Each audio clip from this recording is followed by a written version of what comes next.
There's a saying that saves you so much time, effort, and headache in every aspect of life, especially when building muscle. Knowing this little trick would not only help you in the gym and kitchen, but also in life. Are you ready for it? It's called the 80-20 rule. What this rule states is that 80% of your results come from 20% of the things you do. And how do you ask, will this help build more muscle? It's simple, like it really is. If you take every single chest exercise in the world, ever invented or thought of, or will be thought of, do you think you need to do all of them to build a massive chest? Of course not. How do so many natty bodybuilding greats get a fantastic chest or other parts of their physique if they had to do every single exercise for each body part known to man? Obviously they didn't have to do that, and you don't either. What if you just did a few of these exercises, gradually increasing the weight, reps, and volume over time? This is much easier to track, much easier to maintain, and much simpler over the long run, so there's one less thing to worry about in your day-to-day life.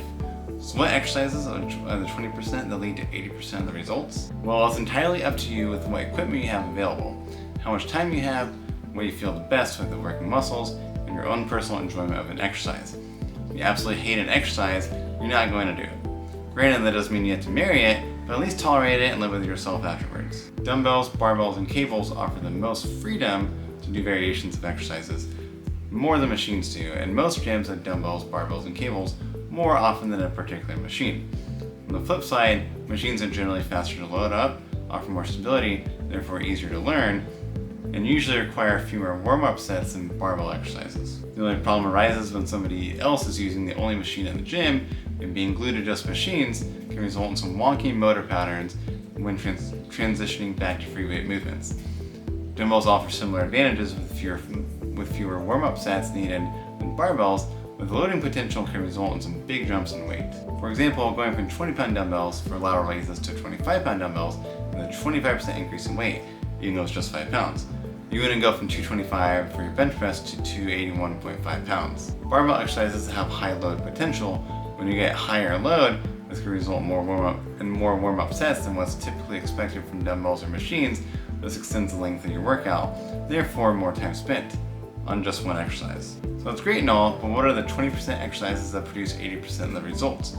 Most people find for the lower body, a squat, hinge, isolation quad, isolation hamstring curl, and a calf raise variation 2 to 3 times per week is great, and for the upper body, this includes a horizontal press, vertical press, isolation chest, isolation mid-delt, and triceps variation 2 to 3 times per week for a push day, and a horizontal pull, vertical pull, rear delt, and bicep variation 2 to 3 times per week for a pull day. Usually anywhere from 2 to 4 sets of 5 to 20 reps of each of those exercises is the sweet spot where you'll spend most of your time, especially if you're within your first year or two of training. I'd love to go into more depth, detail, and practical advice with those, but that requires a whole nother set of videos. Stay tuned for the next video in the series, so we'll go over the best and most efficient leg exercises, upper push exercises, and upper pull exercises, as well as how to sprinkle in ab and forearm exercises into the mix. Along with this, you'll also learn how to implement this into a system that works for you and your schedule to maximize your gains in the gym. See you guys in the next video.